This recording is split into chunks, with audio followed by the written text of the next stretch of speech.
किसी भी व्यक्ति के मजाक में कही हुई बात को भी मजाक में नहीं लिया, हमने उस पर चिंतन किया। और ये लगभग पिछले 20-22 साल का मेरा अभ्यास है कि जब हमारे आज के दिन में जितनी बातें मेरे सामने आई हैं उस पर मैं पूरा चिंतन नहीं कर लूँ, मंथन नहीं कर लूँ, तब तक मुझे नींद नहीं आती, भले रात भर बीत जाए। 2-3 बातें हैं। तो पहला मेरा निवेदन है कि कल आखिरी दिन होगा, 6 बजे योगा सत्र शुरू होगा। हो सकता है कि हम इसी कैमरे से लाइव आना शुरू हो जाएं, क्योंकि ये मोबाइल इसीलिए लिया गया था, तो इससे भी लाइव आ सकते हैं बेसिक स्तर पर। ये अच्छी लाइट दे देंगे कमरे को तो शायद ये कैमरा काम कर जाए। तो हम लाइव आने वाले, हो सकता है कि 1 तारीख से इसी कैमरे से लाइव आना शुरू हो जाए फेसबुक पे, है ना। और खाली इसमें लाइट की व्यवस्था करनी, एक हेलोजन लगा देंगे तो एक कैमरा बेसिक स्तर पर काम कर जाएगा। तो सबसे पहले समय के अनुशासन का पालन कीजिए, राइट टाइम आप यहाँ पे आ जाए।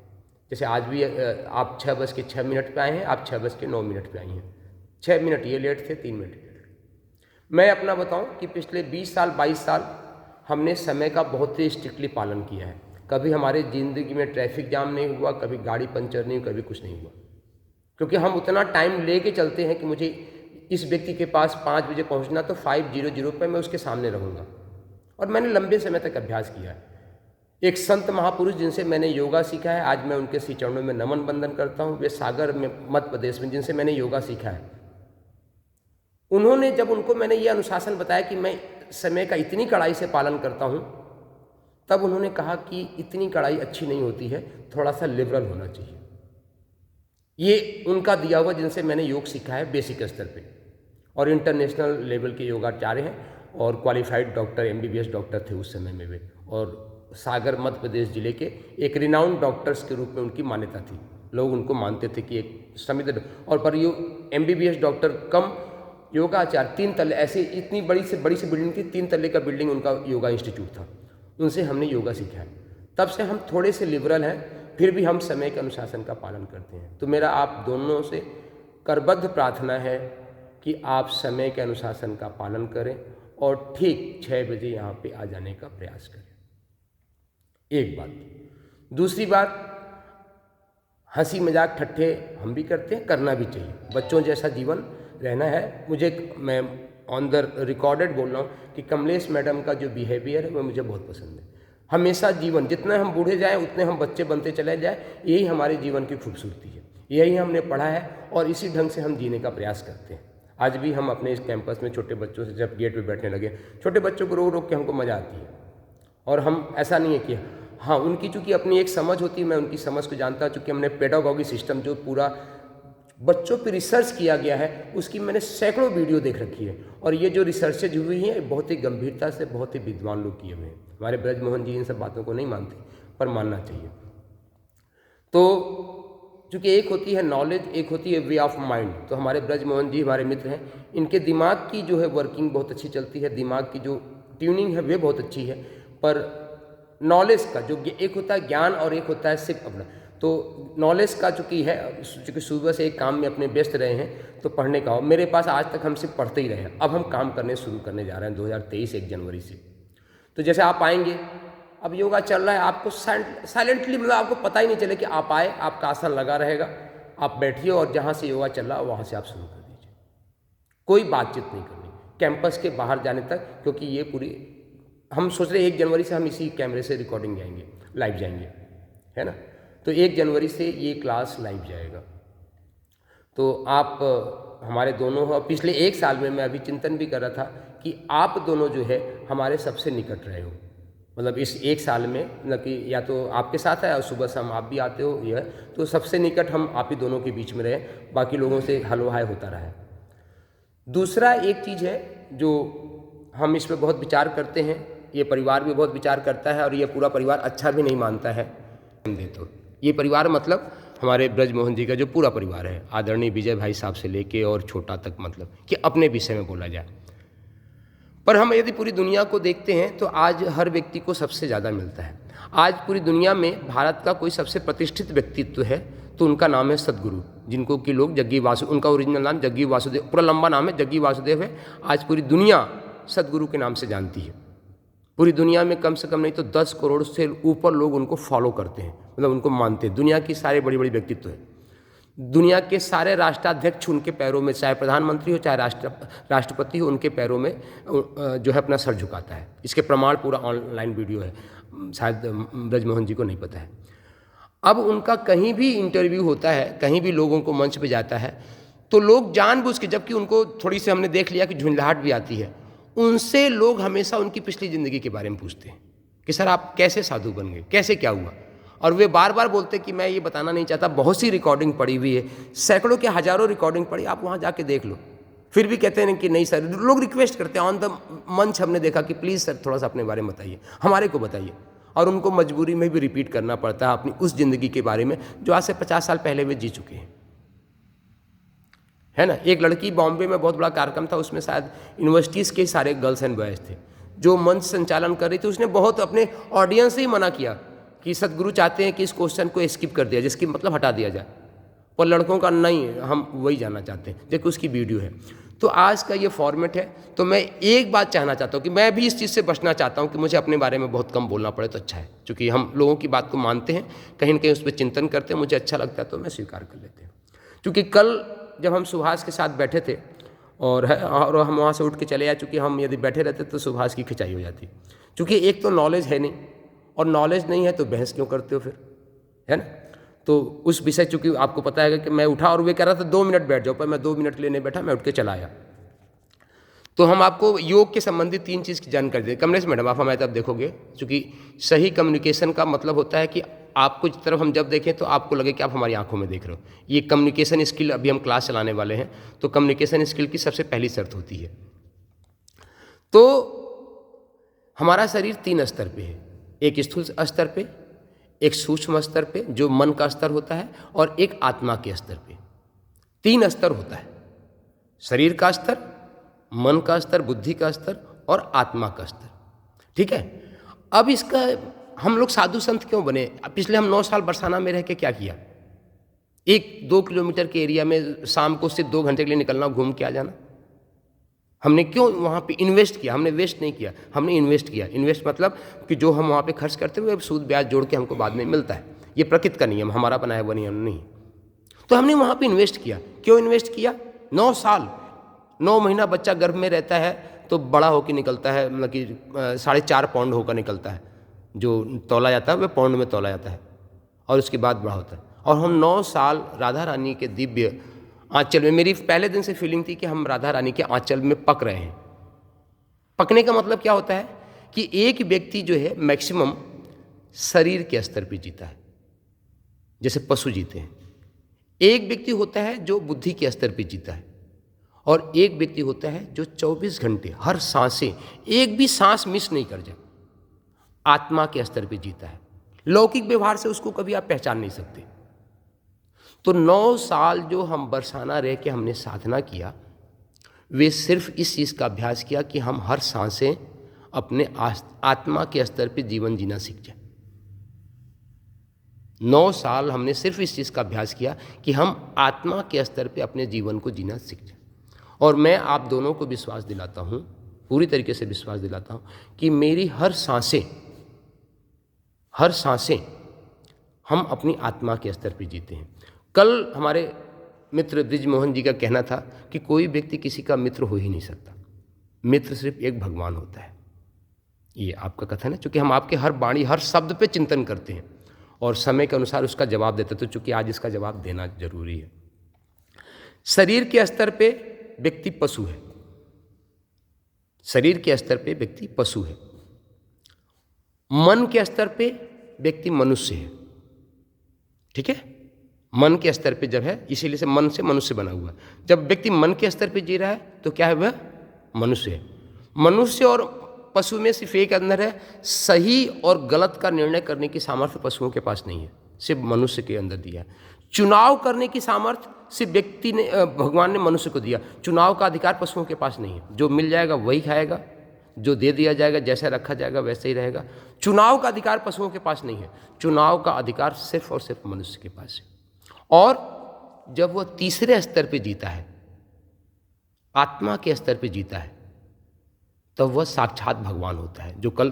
जो एक अक्षर में किसी वे अच्छे संत से सत्संग किया सुभाष, एक संदर्भ में वह बात एकदम सही कह रहा है। इसलिए हमने बोला ना किसी वैदिक साधु संत का तो उन्होंने सत्संग किया हुआ है, पर हमारे यहाँ कई परंपराएं हैं और इस मिट्टी का सौभाग्य है कि भारत के पूरे विश्व में जितनी भी प्रचलित संप्रदाय हैं हमने सबका अध्ययन किया। कुरान को हमने 3 बार पढ़ा है, बाइबिल को 4 बार पढ़ा है, और भी जितने जैसे निरंकारी संप्रदाय की पूरी मूल मतलब जितने भी संप्रदाय पूरी दुनिया में है उनके मूल को हमने पढ़ने का प्रयास किया पिछले 20-22 सालों में। 20-22 साल से कर क्या रहे, यही पढ़ ही रहे हैं सिर्फ। अब हम उसको बांटने के लिए यहाँ पे आए हुए हैं। तो जब आत्मा के स्तर पर व्यक्ति जीता है, जिसको वेद कहती है अयम आत्मा ब्रह्म, ये वेद ऋग्वेद का छंद है, अयम आत्मा ब्रह्म मतलब मेरी आत्मा ब्रह्म है। ब्रह्म वह शब्द है जिसको अल्लाह में खुदा कहा गया, इंग्लिश में गॉड कहा गया, मतलब ब्रह्म के अलावा इस संसार में कुछ है ही नहीं। तो पहला शब्द क्या है आप याद कर लीजिए, अयम आत्मा ब्रह्म मतलब मेरी आत्मा क्या है, ब्रह्म है। एको ब्रह्म द्वितीयो नास्ति, ये शंकराचार्य जी ने बोला है, पर वेद में भी ये वाक्य है। शंकराचार्य जी ने इस वाक्य का प्रचार किया, एको ब्रह्म द्वितीयो नास्ति मतलब पूरे संसार में एक ही ब्रह्म है, दूसरा कोई है ही नहीं है। तो हमने क्या कहा, पहली लाइन कहा अयम आत्मा ब्रह्म, दूसरा एको ब्रह्म द्वितीयो नास्ति, ठीक है ना। और दूसरी चीज है अयम आत्मा सर्व खलो मिदम मतलब हमारी यही आत्मा सारे संसार में विचरित हो रही है। अयम आत्मा सर्व खलम मिदम मतलब हमारी ही आत्मा संसार में पूरा दर्शन कर रही है, ठीक है।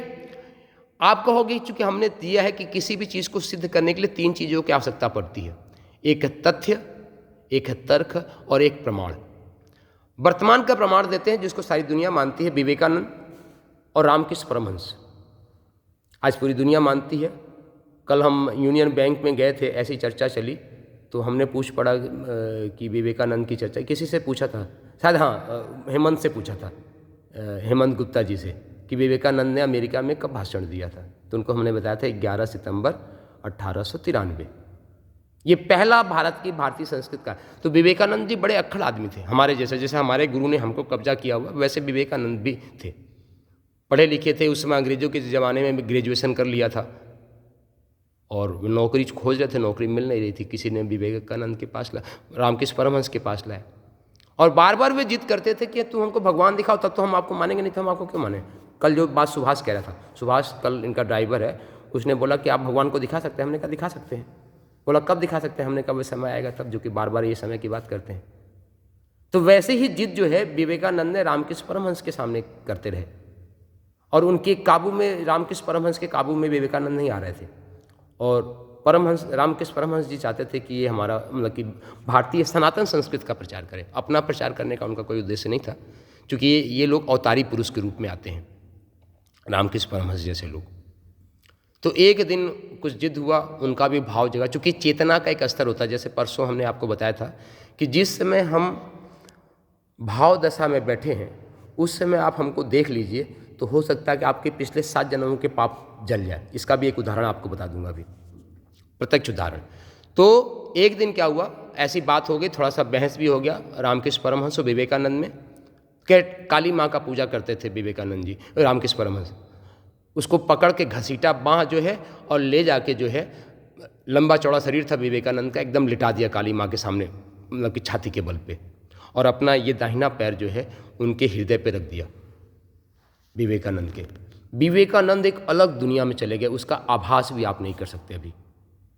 और जब वहाँ से उठे, जैसे 10 बोतल शराब पीने के बाद नशा होता है, सामने से आने वाली बस और उनमें अपने में भेद ही महसूस नहीं हो रहा है। उनको लग रहा कि बस तो मैं ही हूँ, मेरे शरीर से अलग है ही नहीं ये।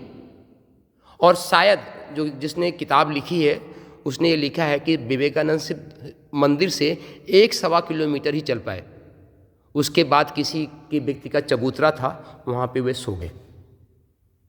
और सो के उठे, जैसे एक बेहोशी शराबी आदमी नाली में गिर जाता है, तो वैसे ही उनको इतना उस चेतना का असर हो गया था कि वे वहाँ पे सो गए, क्योंकि वो भी रामकृष्ण परमहंस की ही कृपा थी। और उसके बाद सुबह उठे तो विवेकानंद का एक नया जीवन था, है ना। तो जब उस स्तर पर जीते हैं तो आप याद कर लीजिए, अयम आत्मा ब्रह्म, एको ब्रह्म द्वितीयो नास्ति, अयम आत्मा सर्व खलविदम ब्रह्म। तो हम जब आत्मा के स्तर पर जीते हैं तो वही परमात्मा और वही ब्रह्म सुभाष वाली पर वही ब्रह्म राम बन के आता है जब आवश्यकता पड़ती है, तो वही ब्रह्म कृष्ण बन के आता है आवश्यकता पड़ती है, तो वही ब्रह्म भगवान शिव का अवतार धारण करता है, वही ब्रह्म जो है भगवान विष्णु का अवतार धारण करता है, वही ब्रह्म जो है भगवान ब्रह्मा का रूप धारण करता है। तो ब्रह्म से ही जो है इस सारी सृष्टि का उत्पत्ति होती है। आपको एकदम मूल दे रहे इतने संक्षिप्त में, उस ब्रह्म की जो है से ही होती है। ब्रह्म जब डिवाइड होता है तो दो भागों में बढ़ता है, पुरुष और प्रकृति, स्त्री और पुरुष। जैसे मनु और शत्रुपा, पुराणों में इसको मनु और शत्रुपा कहा गया है, और वेदों में इसको ब्रह्म और मतलब प्रकृति और पुरुष कहा गया है। तो इससे पूरी ये सृष्टि का संरचना होती है। तो मैंने जो अपना मित्र श्री नाम रखा है, मित्र से सुहित कोई होता है ना, महर्षि पतंजलि ने मित्र शब्द का बहुत बड़ी व्याख्या किया है। तो मैं 24 घंटे, हर सांसें, हर पल, एक पल में 24 सेकंड होता है, एक पल में 24 सेकंड होता है, कितना छोटा पल है। मैं हर सांस से, हर पल अपने मूल ब्रह्म में स्थित रहता हूँ। ये आप एकदम विश्वास कर लीजिए इस पर, मैं कोई अतिशयोक्ति नहीं बोल रहा हूँ और रिकॉर्डेड बोल रहा हूँ। लौकिक संसार में व्यवहार की दृष्टि से कैसे व्यवहार किस व्यक्ति से कैसे किया जाता है, इसका भी पिछले बखूबी जो है हमने खूब अध्ययन किया हुआ है। हम हर व्यक्ति के छोटे से छोटे घटनाक्रम पे नज़र रखते हैं, उस पर चिंतन करते हैं कि ये व्यक्ति ऐसा काम क्यों किया। चाहे वह छोटा सा बच्चा हो, 2 साल का बच्चा हो तो भी, साल भर का बच्चा हो तो भी, और चाहे वह 80 साल का बूढ़ा हो। मेरी नज़र बहुत पैनी है, मेरी है। हमारे भारत के ऋषि शतावधानी होते हैं, 7 जगह एक साथ ध्यान लगाते थे, और यह मिट्टी भी उस चीज़ में पारंगत है। ये मैं अपने व्यक्तित्व का परिचय आपको दे रहा हूँ। और क्यों दे रहा हूँ? ताकि आप ही लोग कल लोगों को फ्रंट करोगे, है ना। तो हम इसके बारे में बताएं, इससे बढ़िया आप बताओ। कोई बोले कहाँ पे है तो बोल देना कि गुरुजी ने रिकॉर्डेड करके रखा हुआ, आप वहाँ जाके सुन लो। इसीलिए मैं इसकी रिकॉर्डिंग भी कर रहा हूँ। तो हमने कहा अब चेतना कितनी देर में परिवर्तित होती है, इसका एक उदाहरण दे देता हूँ आपको। चेतना कितनी देर में परिवर्तित होती है, क्योंकि ये बताना जरूरी है। कहानियों के माध्यम से बात समझ में आ जाती है, इसलिए कहानियाँ देना जरूरी होता है। और कहानियाँ नहीं देना चाहिए, साक्ष्य और प्रमाण देना चाहिए। आज से लगभग 2500 साल पहले इस धरती पे एक अवतार पुरुष का जन्म हुआ, जिसका नाम था महावीर जैन। आज से लगभग 2500 साल पहले पैदा हुए। इतिहास है, साक्ष्य है और सारे स्थूल प्रमाण है। भारत में जो स्थूल प्रमाण मिलता है लगभग 3000 साल का मिलता है। गौतम बुद्ध, महावीर जैन जो है एक साथ इस धरती पर अवतरित हुए, और आज दोनों संप्रदाय, बुद्ध राष्ट्र बुद्ध संप्रदाय भी चल रहा है और जैन संप्रदाय भी चल रहा है। तो जिस समय भारत की जंगलों में महावीर जी साधना कर रहे थे, तो उस समय महावीर जैसे हजारों ऋषि साधु संत जो है भारत में, उनसे भी पहुँचे हुए साधना कर रहे थे, रथ थे मतलब। तो एक सामान्य सा व्यक्ति, ग्वारिया टाइप का व्यक्ति जो है, वे महावीर जी के पास जाता था, पर गुरु अपना किसी और को मानता था। तो एक दिन अपने गुरु जी के पास गया और पूछा, गुरु जी ये बताओ कि वे जो महावीर वहाँ पे साधना कर रहा है ना, क्योंकि महावीर जी जैन बनने से पहले वे एक राजा थे, राजा के पुत्र थे मतलब। तो वे निकल पड़े थे, तो उनकी ख्याति कि इतना बड़ा राजमहल छोड़ के, जैसे गौतम बुद्ध राजा थे वैसे महावीर भी राजपुत्र थे, और छोड़ के वे जंगलों में साधना कर रहा था, इसलिए उनकी प्रतिष्ठा भी थी। तो वे ग्वारिया जो गाय चराता था, वो अपने गुरुजी से पूछता है, गुरुजी एक बताओ कि महावीर यदि अभी शरीर छोड़ दे तो कहाँ जाएगा। तो उसके गुरुजी ने बोला कि बेटा, अभी यदि महावीर अभी इसी क्षण इसी पल शरीर छोड़ दे तो वे 7वें नरक में जाएगा, जिसका नाम है रौरव नरक में। उसने बोला, गुरुजी वे साधना कर रहा तो भी रौरव नरक में जाएगा। गुरुजी बोले, हाँ बेटा अभी रौरव नरक में। तो उसने पूछा कि क्यों, कैसे? बोला, ये बात मेरे से मत पूछो, ये जाके महावीर से पूछना कि क्यों। फिर कुछ देर बीता, 15-20 मिनट तक दुनिया की दूसरी सत्संग होने लगी। फिर 15 मिनट बाद पूछता है कि गुरुदेव ये बताओ कि यदि इस समय महावीर मर जाए तो कहाँ जाएगा, कहाँ मरेगा। फिर गुरुदेव ने आंख बंद किया, बोले बेटा यदि इस समय वे शरीर छोड़ दे तो इस समय वह स्वर्ग में जाएगा, और इतने 1000 साल तक स्वर्ग का भोग करेगा। ये लगभग 15-20 मिनट की बात है। इतने में बोला कि यदि अभी शरीर छोड़े तो कहाँ जाएगा, स्वर्ग में जाएगा, और स्वर्ग में हजारों साल तक भोग करेगा। फिर इसने प्रश्न पूछा, गुरुदेव ऐसा क्यों? फिर 10-15 मिनट तक सत्संग हुआ। फिर 10-15 मिनट सत्संग होने के बाद पूछा अपने गुरुदेव से, गुरुदेव ये बताओ कि महावीर जी अब शरीर छोड़ दें, अब शरीर छोड़ दें तो कहाँ जाएंगे? बोला इस समय वह साक्षात ब्रह्म परमात्मा है, अब उसको शरीर रहे या न रहे कोई फर्क नहीं पड़ता, इस समय वो शरीर में है ही नहीं, साक्षात ब्रह्म रूप परमात्मा है। यह बात हुआ। तो वे जिद किया था, वे ग्वारिया था, अपना दिन भर गाय चराता था। तो जो है, और जब अपने गुरुदेव से पूछा इसका कारण, बोला इसका कारण महावीर से ही जाके पूछना, मेरे से मत पूछो। तो एक दिन गाय चरा रहा था और महावीर जी जो है सामान्य अवस्था में बैठे हुए थे, क्योंकि हर समय वो व्यक्ति उस अवस्था में तो रह नहीं सकता, साधना की अवस्था में। तो गया तो अपने गुरुदेव का बाला और पूछा कि गुरुदेव ने बोला था कि आप ही बताओगे उस दिन की बात कि ऐसा क्यों था। उसने उसके गुरुजी को प्रणाम किया, कहा तुम्हारे गुरुजी ने जो बात बोली थी वो एकदम सच्ची है, कि मैं जब तुम पहली बार पूछे तो उस समय मैं सच्ची में नरक में जाता, दूसरी बार जब पूछे तो हम स्वर्ग में जाते समय, और तीसरी बार हम पूर्ण परमात्मा के रूप में थे, ये भी बात सही है। तो कहा पूरा रहस्य बताओ, बहुत ध्यान से सुनिएगा इस कहानी को, पूरा रहस्य बताइए क्या है। तब जो है उन्होंने बताया कि जब पहली बार तुमने पूछा था कि मतलब कि गुरुजी अभी महावीर जी शरीर छोड़े तो कहाँ जाएगा, तो उस समय मेरे को पिछले जन्म की एक घटनाक्रम याद आ गई थी, जिसमें मैं परम क्रोधित था और किसी के ऊपर मुझे इतना क्रोध आ रहा था कि मैं उसकी हत्या कर दूं, और उस घटनाक्रम का मैं चिंतन कर रहा था। क्या कर रहा था? चिंतन कर रहा था। तो इस तरीके की किसी की हत्या का कर देना और क्रोध में होना, ये राक्षसों की वृत्ति है। तो राक्षस मतलब कि नरक, घोर नरक में जाएगा सौर नरक। बोला फिर कुछ देर जब बीता 10-15 मिनट, तब मेरे को होश आया, अरे मैं तो सब कुछ छोड़ के यहाँ पे साधना कर रहा हूँ।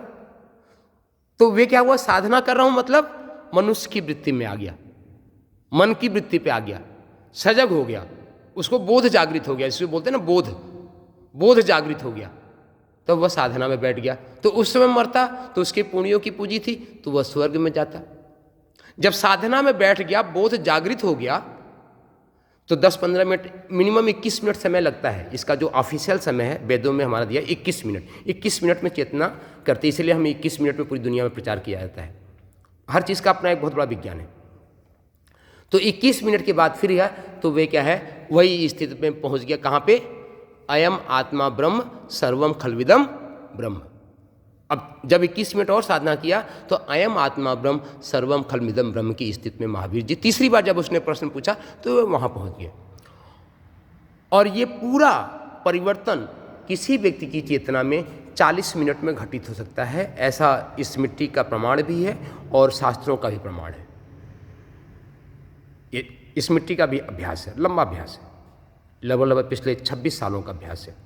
ये सिद्धियाँ सब गुरुदेव की महाकृपा से, मैं उस गुरुदेव की चरणों में चूँकि प्रार्थना करके प्रारंभ करता हूँ।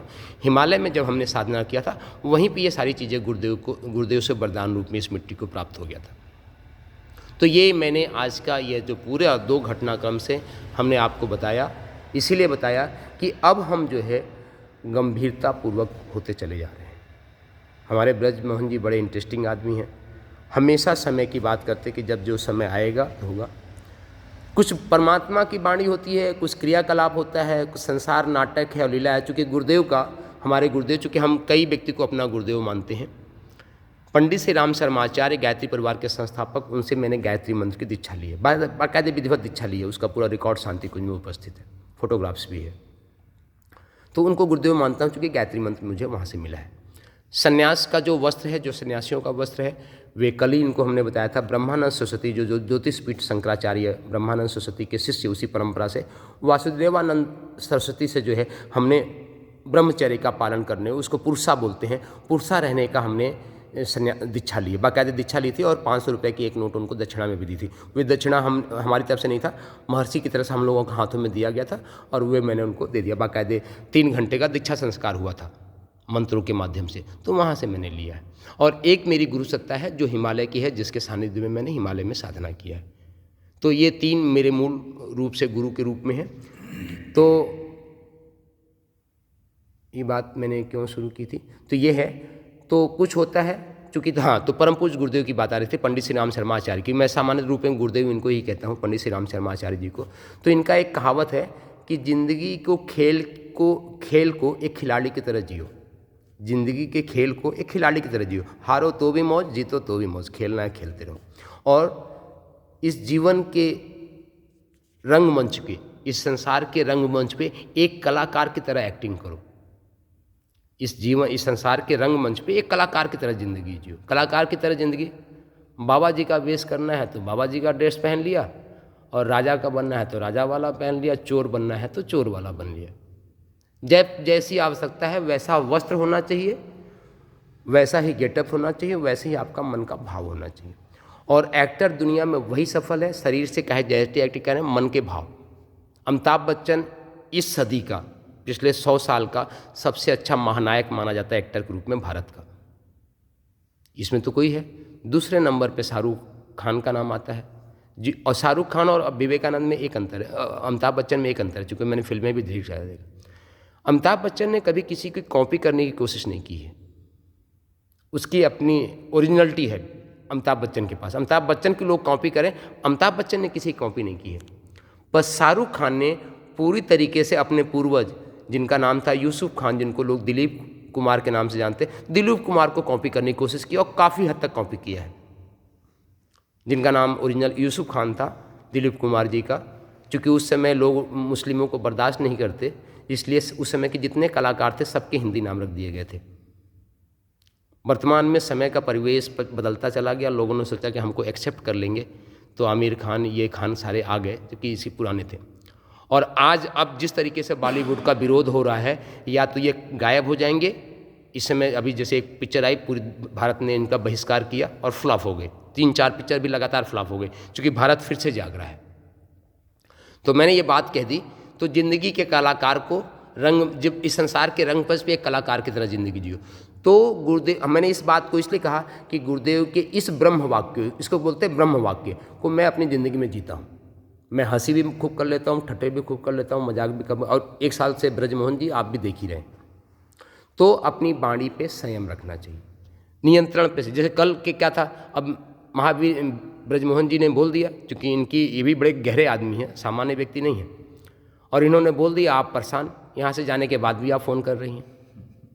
तो हमारा आपसे विनम्र निवेदन है कि भगवान ने ये जो सुविधाएं दी हैं, इनका सदुपयोग करना चाहिए, और ढेर सारी चीज़ों को हल्के फुल्के में लेना चाहिए, चिंतन भी करना चाहिए। और यह तो आज की हम अपनी इस वाणी को, चूँकि 6:41 का है, यह बात कहना बहुत अनिवार्य था, इसलिए हमने कहा कि 1 तारीख से हम इसी कैमरे से रिकॉर्डिंग पे जाएंगे। ये बात डन हो गई, ठीक 6 बजे हो जाएगी, जबकि हम 3 सत्र चलाएंगे। एक 5 से 6 चलेगा, एक 6 से 7 चलेगा, और 7 से 8 वाला सोचेंगे, पर 2 सत्र तो हम चलाएंगे।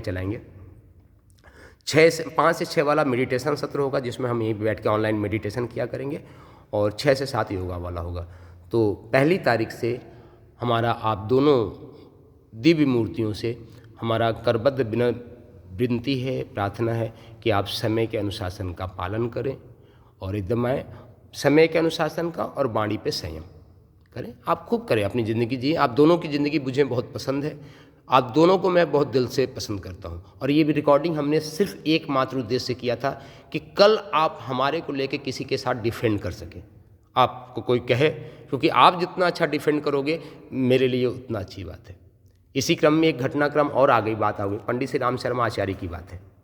आज भारत का, क्योंकि विषय से विषय निकलता है, यहीं के पास में, मेरठ के पास में एक जगह का नाम है बड़ा, अरे सहारन, अरे उसका नाम ब से नाम है। एक मिनट मैडम, हम आपको 2 मिनट में छोड़ रहे हैं। वहाँ पे यज्ञ था, तो पंडित श्री राम शर्मा आचार्य जी का भारत में विरोध भी बहुत हुआ है। तो वहाँ पे 108 कुंडी यज्ञ था। एक कथा कथित शंकराचार्य जी वहाँ आके बैठ गए, बोले कि मैं इस यज्ञ को होने नहीं दूंगा। तो उनके पास 2 मूर्ति थे गुरुदेव के पास, जो व्यवस्था संभालते थे। दोनों का नाम यहाँ पे नहीं लूँगा, एक ठाकुर थे, एक ब्राह्मण थे। दोनों लोग ही शांति कुंज के उसमें मुखिया थे गुरुदेव के बाद में। वे दोनों आके वहाँ बैठ गए और व्यवस्था संभाल लिया कि कौन शंकराचार्य है, आके रोक के दिखाए तो है।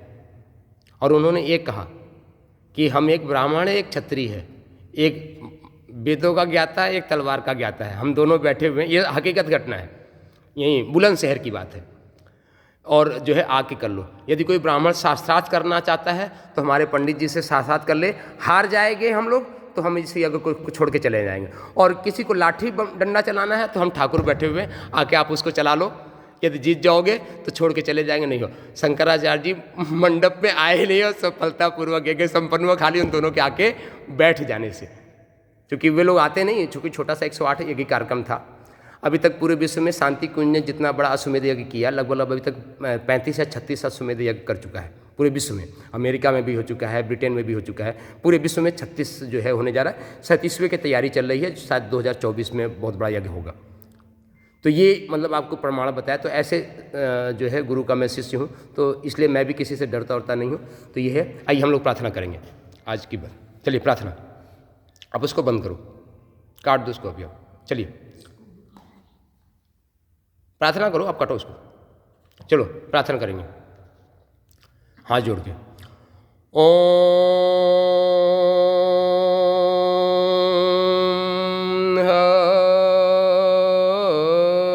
हरि ओम। ओम वंदे भगवती देवीं श्रीरामं च जगत् पादपद्मे तयोः श्रित्वा प्रणमामि मुहुर्मुहुः, प्रणमामि मुहुर्मुहुः। ॐ यथा सूर्यस्य कान्तिस्तु श्रीरामे विद्यते ह्यः सर्वशक्तिस्वरूपाय देव्यै भगवत्यै नमः, देव्यै भगवत्यै नमः। ॐ सूर्यदेव सहस्रांशु तेजोराशे जगत्पतय अनुकम्पय मां भक्त्या गृहाणार्ध्यं दिवाकरम्। ॐ सूर्याय नमः, ॐ आदित्याय नमः, ॐ भास्कराय नमो नमः। ॐ नमोऽस्त्वनन्ताय सहस्रमूर्तये सहस्रपादाक्षशिरोरुभावे सहस्रनाम्ने पुरुषाय शाश्वते सहस्रकोटियुगधारिणे नमो नमः, सहस्रकोटियुगधारिणे नमो नमः।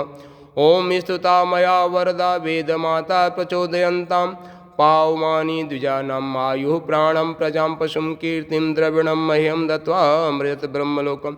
ओम ह्रीं श्रीं क्लीं मेधा प्रभा जीवन ज्योति प्रचंड शांति क्रांति जागृत प्रगति रचना शक्ति अखंड। ओम जगज्जननी मंगल करनी गायत्री सुखधाम प्रणव सावित्री सुधा स्वाहा पूरन काम। सबके लिए सद्बुद्धि, सबके लिए मंगल भविष्य की प्रार्थना याचना की मुद्रा में, जैसे हम मांगते भगवान से, याचना की मुद्रा में आप नकल कीजिए। हाँ, और माताओं को हमेशा अपने आंचल अपना साथ में रखना, खाली हाथ आंचल रखिए, आंचल अपना साल का आंचल हमेशा रखना चाहिए, क्योंकि जितनी बड़ी झोली होगी भगवान उतना ही ज़्यादा आपको देगा। ओम स्वस्ति प्रजाभ्याम परिपालयन्तां न्यायेन मार्गेण महिषां गोब्राह्मणेभ्यः शुभलोकमस्तु। लोकाः समस्ताः सुखिनो भवन्तु, सर्वे भवन्तु सुखिनः, सर्वे सन्तु निरामयः, सर्वे भद्राणि पश्यन्तु मा कश्चित् दुःखभाग् भवेत्। श्रद्धां मेधां यशः प्रज्ञां विद्यां पुष्टिं श्रियं बलं तेजायुष्यम् आरोग्यं देहि मे हव्यवाहनं, देहि मे हव्यवाहनं। हम सबका यह जीवन अपनी पूर्णता तक पहुँचे, जीवन में जो भी श्रेष्ठ संकल्प करे वह अपनी पूर्णता तक पहुँचे, यह सृष्टि अपनी पूर्णता तक पहुँचे, इस भाव से पूर्णाहुति। ओम पूर्णमदः पूर्णमिदं पूर्णात् पूर्णमुदच्यते पूर्णस्य पूर्णमादाय पूर्णमेवावशिष्यते। ओम पूर्णादर्वी परापत सुपूर्णा पुनरापत वैष्णव विक्रीणा वह समुजगम सत्क्रतो स्वाहा सर्वग्वै पुनर्गम स्वाहा सर्वग्वै पुनर्गम स्वाहा। जो असंभव को भी संभव करते हैं ऐसे देवादिदेव महाकाल को नमन वंदन। बोलेंगे एक बार जयकारा लगाएंगे जोर से, आज यही करेंगे। बोलो देवादिदेव महाकाल की, इतनी जोर से आवाज आएगी। बोले देवादिदेव महाकाल की। ओम संभवम संभव कर्तुमुद्यतम प्रचंड झंझामृतिरोध सक्षमं युगस्य निर्माण कृते समुद्यतं परमं महाकालमं नमाम्यहम् परमं महाकालमं नमाम्यहम्। यज्ञ में परमात्मा को, यज्ञ ही यह संसार है, यज्ञ ही यह जीवन है, तो यज्ञ रूप हम जीवन को जीवें। यज्ञ का मतलब होता है कि संसार ने जो प्रकृति ने हमको दिया है अपने लिए बहुत थोड़ा सा निकाले और संसार के लिए हम वापस कर दे ज़्यादा से ज़्यादा। यही जीवन का यज्ञ में यही होता है कि थोड़ा सा अपने लिए, जैसे हम प्रसाद लाते हैं 1 किलो लाते हैं, 1 लड्डू हम खाते हैं, बाकी 35 लड्डू लोगों को बांट देते हैं। तो यही यज्ञ है कि अधिक से अधिक धन संपदा वे लोगों को दान करना। तो यज्ञ रूप हमारा जीवन हो, यज्ञ रूप परमात्मा को नमन वंदन। ओम यज्ञेन यज्ञमय जंत देवास्तानि धर्माणि प्रथमन्यासन तेहनाकं महिमानः सचंद्रत पूर्वे साध्याः सन्ति देवा। ओम मंत्र पुष्पांजलि समर्पयामि श्री गुरुचरण कमलेभ्यो नमो नमः। हम सबके जीवन में शांति स्थापित हो, सारे विश्व में शांति स्थापित हो, हमारे घर परिवार में शांति स्थापित हो। ओम देहु शांति अंतरिक्षं शांति पृथ्वी शांतिरापः शांतिरोषधयः शांति वनस्पतयः शांतिर्विश्वदेवाः शांति ब्रह्म शांति सर्वगं शांति शांतिरेव शांति सामा शांतिरेधि। ओम शांति शांति शांति सर्वारिष्ट सुशांतिर्भवतु। तो आप सभी का शुभ हो, आपका मंगल हो। हमारी कमलेश मैडम है, इतने बच्चे की तरह जी रही हैं कि इनका भी मन नहीं मार रहा, मान जो है मन को मार नहीं रही हैं, बार बार मोबाइल देख रही हैं, है ना। हाँ, अब कितना इम्पोर्टेंट काल है ये मैं भी जानता हूँ, आप जानते हो, है ना। तो बोलिए। तो बोल तो रहे हैं कि वही तो बता रहा हूँ, और उसी पे संयम नहीं हो रहा है। संयम नहीं, अभी आपने कहा था ना टारगेट पे ध्यान देना चाहिए। हाँ, तो जय जय श्री राधे। अब देखो जो है हमारे को, हमारी बात हमारे पे चला रहे है ना। यही इनकी चालाकी है, चतुरता, इसीलिए हम इनको मानते हैं, इसीलिए चतुरता है। तो चलिए मैडम, बहुत बहुत धन्यवाद, आपने इतना समय दिया। और कल से एकदम राइट टाइम रहेंगे, क्योंकि परसों से ये ध्यान शिविर हमारा लाइव जाएगा इसी मोबाइल के माध्यम से। जय जय श्री राधे, जय जय श्री राधे। शक्ति शंभु, जय सिया राम। शक्ति शंभु, जय सिया राम।